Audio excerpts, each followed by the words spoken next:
Alright, in this video I'm going to demonstrate how to do a ray diagram for a convex lens, or for an object that is far away from a convex lens. Remember, a convex lens is the one that's a little fat in the middle and a little skinny on the edges, so it's not caving in but it's bowing out. For doing a ray diagram with lenses, it's fairly similar to what we did with mirrors, but we're going to do a slightly different combination of two rays. Ray number one will go parallel to the optic axis.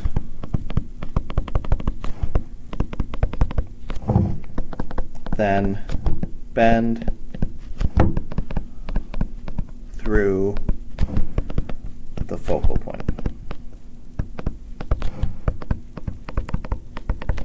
Taking the front surface of this lens and imagining this lens as a giant circle, we might say the center of curvature of this lens was somewhere out here, C.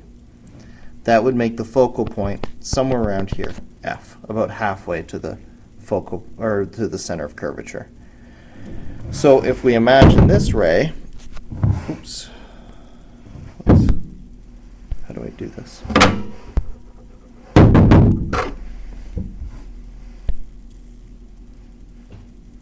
There we go, that's better. Sorry, just a second. There we go. Move it down, I can't really. Oh well. That's right. It's going to come in parallel. And then, when it hits the lens, it's going to bend down through the focal point. And that is the definition of what that focal point is for, right? The parallel rays that come in bend through the focal point. Now, the second ray we're going to use, I think of this one as the forwards ray, by the way. And I think it'll be clear why in a second. I call the backwards ray. The backwards ray goes through what I'm going to call the backwards focal point. In a lens, if this is the focal point, then in the same distance on the other side, we can put the backwards focal point. When we say the backwards focal point, we go F and we put a little dash there, and that tells us that that's not the real focal point. That would be the focal point if the light was coming into the lens backwards. So for the backwards ray, we're going to go through the backwards focal point, then parallel. So we're going to come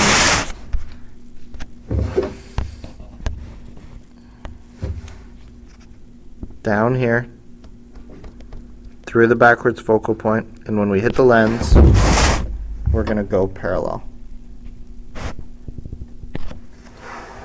Where those two rays intersect, we get our image. Pi. Now, you can think of this as the backwards ray because you know it's going to follow that path, because if it came in backwards, it would have to bend through the backwards focal point. So if you think about it going backwards, that ray might make a little more sense to you. Looking at this particular example, we can see some things now. We can see that our image is smaller. We can see that it's inverted.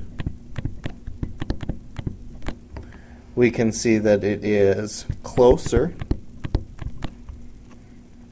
And we can see that it's real.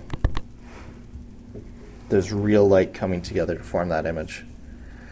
A third ray that you can do, just like with the mirrors, a third ray that you can do when you're doing a ray diagram for a lens is a ray that goes from the top of the object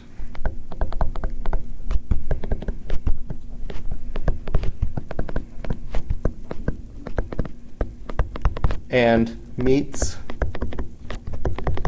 the lens and optic axis at the same time.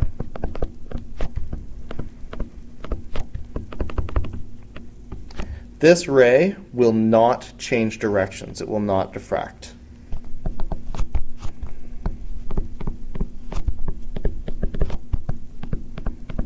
It actually does if you think about it. If you think about it, it's going to refract a little bit on the front surface, it's going to bend there, but the bending it does on the back surface of the lens will cancel out the bending it did on the front surface of the lens. So overall, it ends up not changing direction.